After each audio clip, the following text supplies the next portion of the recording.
Bem, falando um pouco sobre os elementais da Terra, antes de começar a gravar esse áudio, eu comecei a pensar sobre o que é que eu poderia trazer da minha experiência com os elementais da Terra, visto que apesar de ter muito apreço pela energia desses seres, né, eu não tenho tanto contato, não tenho, por exemplo, experiências muito grandiosas envolvendo esses elementais. A gente sabe aí que os elementais da Terra, eles são classificados normalmente como mini pessoinhas, né? Às vezes variando de poucos metros até 1,5 metro de altura. Normalmente eles se apresentam copiando vestimentas e comportamentos dos seres humanos.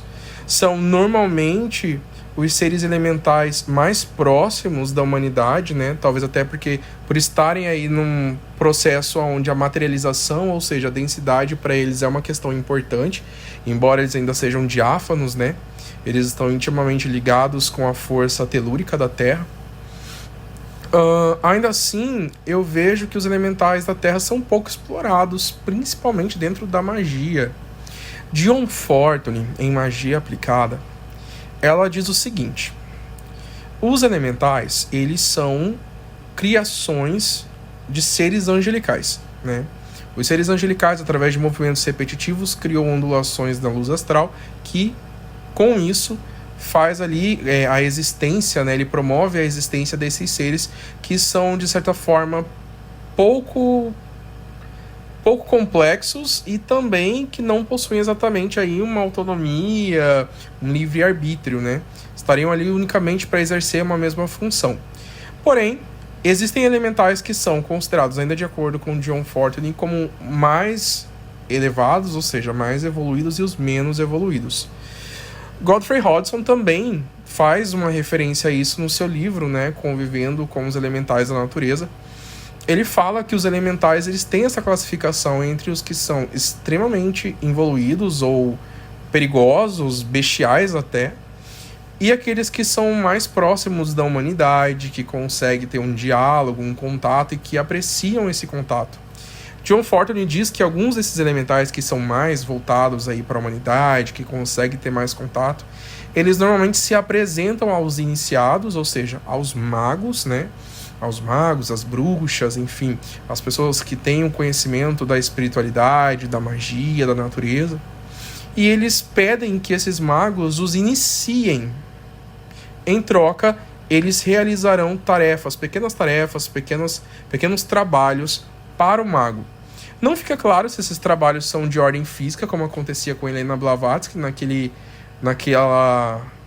relato que trazem dela, né, onde fala que ela tinha alguns elementais que faziam para ela alguns trabalhos e ela os tratava de uma forma terrível, ou se é questões mais espirituais.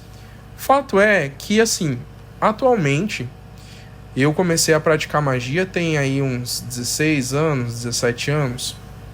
Hoje em dia, eu digo com toda certeza que eu não só acredito profundamente na existência dos elementais, como eu sei que é quase impossível negar a existência deles, principalmente quando você está ali no seio da magia, quando você está ali praticando e tudo mais. Quando eu comecei, ali por volta dos anos 2006, 7, 8, que é onde eu considero assim que foram os meus primeiros passos dentro da magia, uma vez que eu não venho de nenhuma linhagem, né? Eu não tenho na minha família outras pessoas que praticavam bruxaria, que estudavam bruxaria, que se consideravam bruxas, que eram vistas como bruxas, magos ou feiticeiros. Então eu tive que aprender muito sozinho, né? Eu morava numa cidade que basicamente não existia nenhum grande grupo ou outras pessoas que abertamente dissessem que queriam aprender, estudar ou praticar magia. Então eu tive que aprender muito na base da tentativa do erro e na esperança do acerto. Sendo assim, eu fazia muitos rituais com uma vizinha minha que nem tinha nenhuma vocação, nem nenhuma vontade de praticar magia. Ela só ia porque ela era minha amiga mesmo e queria me fazer companhia e ela acabava fazendo parte. E numa dessas, a gente estava fazendo um ritual de vidência num copo com água, que era, na verdade, para aumentar a vidência, né? Aumentar a terceira visão, com um copo com água, vendo o reflexo da lua. A gente era vizinho um do lado do outro, só tinha um muro que separava a nossa casa, e a gente subiu nesse muro, ela na casa dela, na minha, e a gente ficou com um copinho de água ali, vendo o reflexo da lua, né, na água. O fundo da minha casa, como eu já relatei no vídeo sobre os elementais do ar, tinha muitas árvores frutíferas, tinha acerola, tinha mamão, tinha goiaba, tinha uma parte boa de terra, né, com pedras, muitas pedras mesmo. Hoje em dia, percebendo, eu levo isso em consideração, dessa minha experiência com os elementais da terra. E aí, eis que em determinado ponto, era por volta das 10 horas da noite, a gente estava fazendo a evidência e conversando distraidamente, não precisava ter tanto foco, era basicamente olhar o reflexo da lua, conversando. Determinado ponto, a casa dessa minha vizinha era totalmente cimentada e a minha não, né? A minha era até uma parte, a outra parte era para esse pequeno pomarzinho que a gente tinha. E aí, em determinado ponto, eu reparei que, na minha visão periférica, bem no canto dos olhos, eu conseguia ver algumas cabecinhas andando. E eram só cabeças, não tinham corpo. E as cabeças pareciam pedras. Na época, eu não fiz nenhuma associação com o fato daquele chão ser muito cheio de pedras. Ele era muito cheio de pedregulhos. Eu não sei o que ali era antes, mas as pedras ali eram muito pedras redondas, né? Que parecem terem sido polidas pela água, enfim. Naquela região, eu morava num condomínio que eu fui o primeiro... minha família foi a primeira proprietária daquela casa. Então, assim, a gente não sabe o que era ali antes, né? E aí, foi que eu percebia que, assim, quando eu olhava diretamente, aquela visão desaparecia, parecia que eu tava ficando doido. E quando eu olhava pro copo com água, eu via de novo aquelas cabecinhas. Eram em torno de 7 a 9 cabeças, eu não lembro mais exatamente. Eram cabeças cinzas, meio achatadas em cima. Elas tinham uma aparência meio de pedra, porque elas tinham umas protuberânciazinhas mínimas, principalmente na parte de baixo. E eu só vi eles de costa, totalmente carecas, aparentemente. Parecia uma centopeia, porque eles andavam todos juntos, né? Tipo assim, aonde o primeiro passava, o segundo ia em seguida, e terceiro e quarto até o último. E mais pra frente, eu cheguei a considerar que o que eu tinha visto, na verdade, era um tipo de elemental chamado kobold, né? Que tá constando no livro Convivendo com os Anjos e os Elementais da Natureza, se não me engano é esse o título, de Luiz Carlos de Melo Creton, um autor brasileiro, né? Os elementais da Terra, eles têm uma característica muito importante para nós que somos magos, porque eles trabalham com a força da materialização. Eles têm uma força muito forte, muito presente, é muito perceptível a presença deles, né? Então, se a maioria dos magos, quando eles começam a estudar, a trabalhar com os elementais da Terra de início, ajuda eles a manifestarem alguns fenômenos no plano físico. E fazer amizade com esses elementais também, obviamente, com todos os elementais que se predispõem a terem amizade com os seres humanos, é uma coisa muito positiva. Quando você começa a trabalhar com os elementais e você começa a criar um laço com eles, às vezes eles podem se apresentar para você fisicamente, às vezes na forma de alguma voz, às vezes na forma de batidas, né? Existem muitas pessoas que acham que a casa delas estão sendo mal assombradas, mas na verdade é uma questão de elemental, embora possa também ser considerado uma assombração, porque de fato é um espírito, né? Mas não é um espírito de uma pessoa morta. Muitas pessoas também se perguntam se os elementais podem se transformar em seres humanos. Eu, particularmente, acredito que sim. Eu não vou expor exatamente o que é que eu penso sobre isso, porque eu acho que seria uma questão muito longa e teria que ser tratado num vídeo à parte. Então, nesse momento, eu não vou me ocupar de explicar. Porém, eu acredito que sim, os elementais podem vir a se transformarem em seres humanos. Tal qual eu acredito que, dependendo da relação que as pessoas desenvolvem com a natureza, os seres humanos, uma vez desencarnados, eles podem vir futuramente a se manifestar como alguma espécie de elemental ou um híbrido. Eu não sei dizer exatamente, para isso existem ali os encantados, né? Ali mais ou menos da região do norte do Brasil, que são basicamente seres humanos que se encantam e vão viver num reino totalmente mítico e muito próximo do que a gente entende como o reino dos elementais. Não sei dizer se essa associação é realmente verídica, né? Não sei dizer se isso realmente é factível e até que ponto as coisas são factíveis no plano espiritual, mas o que eu posso dizer é que me parece extremamente razoável de acordo com essas informações. Existe um livro do Roger de Feraldi, eu acho que é assim que se chama, ou Feraldi, também é um brasileiro, que se chama Surney, a Fada, alguma coisa nesse sentido. Ele é bem baratinho, você encontra ele de forma bastante acessível no estante virtual. Ele tem uma série de livros espirituais e ele fala ali de uma fada que encarna no corpo de um ser humano. Segundo o que eu tenho visto em alguns fóruns, isso não só é uma possibilidade, como é muito real e existem muitos casos. Existem muitas pessoas também que se autodeclaram elementais encarnados. Essas pessoas normalmente teriam uma disruptura muito grande entre o que se espera de um ser humano enquanto uma pessoa que entende que existem regras na sociedade, que tem que ter comportamentos mais voltados para o coletivo, né? Desenvolvendo um senso relativamente visível, vamos dizer assim, de coletividade. Esses elementais encarnados, por não terem ali uma encarnação anterior como seres humanos, ou encarnações anteriores como seres humanos, a relação que eles possuem com outras pessoas é muito dificultosa. De acordo com o que se imagina em relação a tudo isso, quando um elemental encarna como um ser humano, ele tem tendências ao isolamento, ao egocentrismo, à hipersexualidade, à superficialidade nas relações e nos afetos, né? São pessoas extremamente amorais, então não é que elas são imorais, elas têm uma amoralidade, né? Eles têm uma capacidade ali de agir por conta de um código de ética totalmente próprio e extremamente flexível, que corresponde ao contexto da situação, ou seja, nem sempre vai responder da mesma forma, depende muito do contexto em que ele está vivendo, o que ele está passando. Tem pessoas, inclusive, que dizem que muitos psicopatas, aí eu já acho que é um pouco de exagero, né, mas vai saber, que os psicopatas são, acredito que nessas pessoas, as pessoas que dizem isso não querem se referir a todos, né, mas muitos psicopatas, então, seriam elementais encarnados, né, num corpo humano. Eu acredito que animais possam, conforme o tempo for passando e as encarnações forem se afinando, se transformarem de animais selvagens em animais domesticados e mais para frente em seres humanos. E os seres humanos, aos poucos, vão se transformando em seres humanos missionados e mais para frente em seres humanos considerados santos, e aqui eu não estou falando exatamente de uma concepção religiosa, né? E sim de usando esse termo de uma forma mais universal.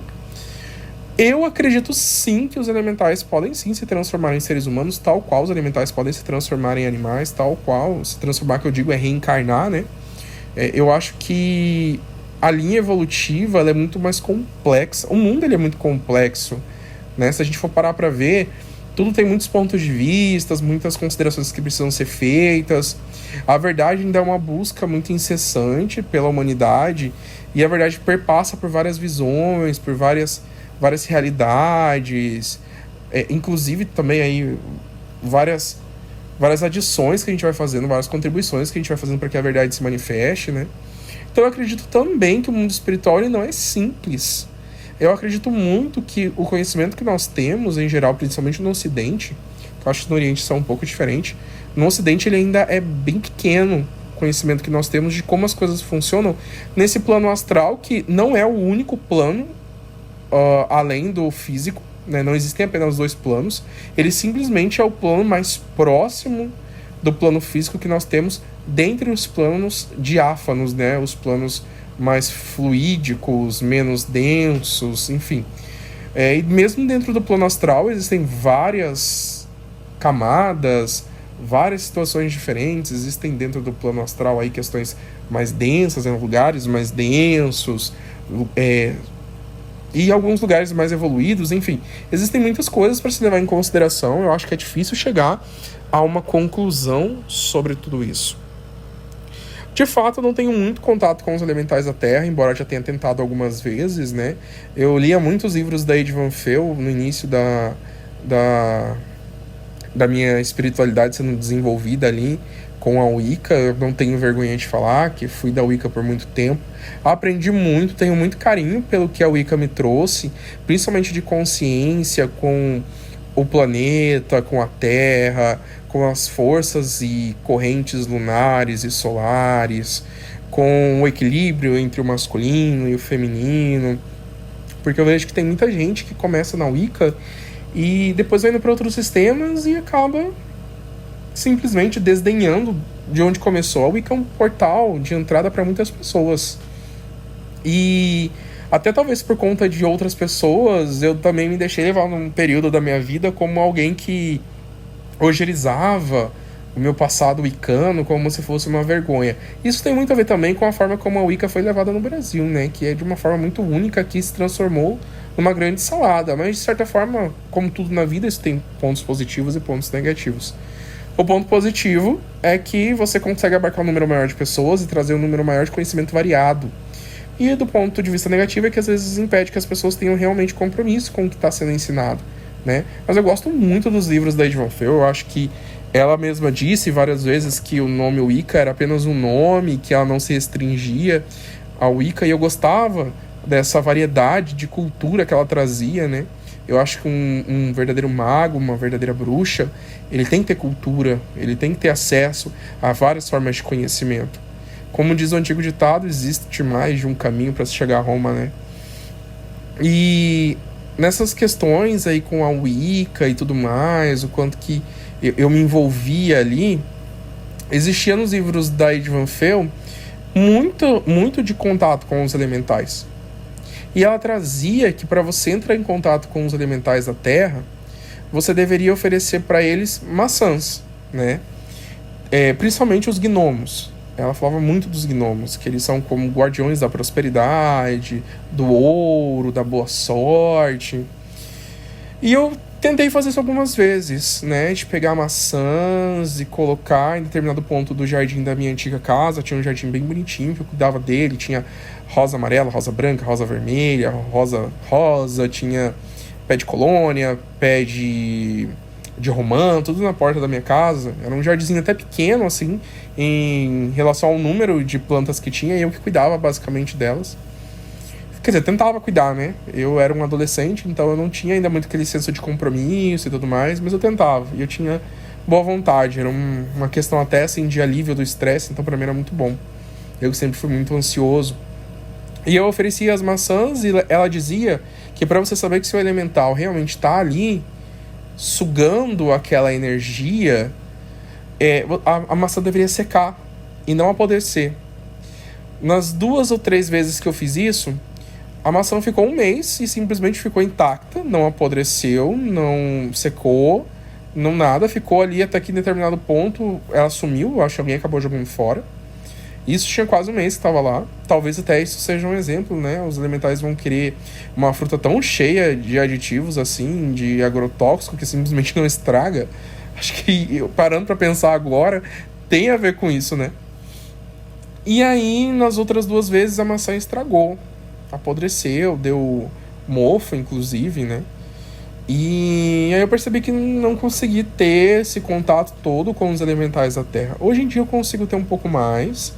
Ainda é bem difícil, inclusive hoje mesmo, pela madrugada, eu fiz uma viagem astral, tentei procurar os elementais da Terra, não consegui achar nenhum aqui na minha casa. E isso me preocupou um pouco, porque eu queria muito que eles convivessem pacificamente aqui, né, claro, comigo. E eu vou tentar outras formas de me reportar a eles. Eu já tirei no tarô algumas vezes. E disseram que os elementais, principalmente do ar, eles gostam muito de receber xicrinhas de leite e mel em vasos que estejam em locais altos, né? Então, vasos que não estejam no chão. Eu vou tentar fazer o oposto também. Ou seja, eu vou tentar pegar essas xicrinhas de leite e também colocar ali próximo do chão. É que eu tenho também muito gato, né? Eles vão acabar bebendo de qualquer forma, então não acho que não vai ficar muito tempo ali. Mas eu vou tentar fazer coisas desse tipo. Por exemplo, fazer ali um derramamento de leite num vaso de planta. Que agora, na casa atual onde eu moro, não tem espaço de terra, né? Todas as plantas são em vasos. E eu tô aos poucos trazendo vasos para cá. A gente tem pouco tempo aqui. E na outra casa, como eu disse, a maior parte das plantas eram no chão. Então não houve a possibilidade de eu trazê-las comigo. Mas o que eu tenho para dizer para vocês é que, assim, quem é mago, quem é bruxa, quem é da espiritualidade, quem quer se desenvolver na espiritualidade, procurar contato com os elementais é quase que um ordalho, a gente tem que passar por isso. É importante. É importante ter contato com esses seres porque eles trazem pra gente consciência da natureza, dos ciclos, da vida, da morte também, por que não? A natureza me ajudou a aceitar a morte. A natureza foi minha grande terapeuta, né? Recentemente eu perdi a minha mãe pro Covid e eu tinha muitos sonhos com essa questão da morte da minha mãe ao longo de toda a minha vida. Era uma questão que me trazia muita ansiedade, muita insegurança. E quando veio muito forte. Graças a Deus eu tive a ajuda dos anjos nesse período, né? E também eu pude ver o quanto a natureza quis me ensinar que a morte ela acontece e ela não é o fim, e sim um novo começo. Então eu desejo muito que vocês possam, de fato, começar a ler bastante sobre os elementais da terra, do ar, do fogo, da água, que vocês encontrem aqueles com os quais você possui maior afinidade, porque é a partir daí que vai começar as suas experiências. É reconhecendo as afinidades, é procurando estudar, procurando ler. Conforme você lê e você estuda, você já vai entrando nessa psicosfera onde os elementais existem, então a sua mente fica mais desperta para isso. Só de você ler, você já está fazendo um exercício de conexão com esses seres elementais, tá? Se de alguma forma eu pude te ajudar, por favor, deixe o seu like nesse vídeo, compartilha ele com outras pessoas que gostam da espiritualidade. Isso aqui é um bate-papo super informal mesmo, onde todo mundo pode conversar comigo e eu vou tentar responder todo mundo. E eu espero que de alguma forma tenha feito alguma diferença no seu caminho, elucidado ou simplesmente ajudado você nesse processo de entender como funciona, né, a magia e o contato com os seres elementais. Tchau, tchau e até a próxima.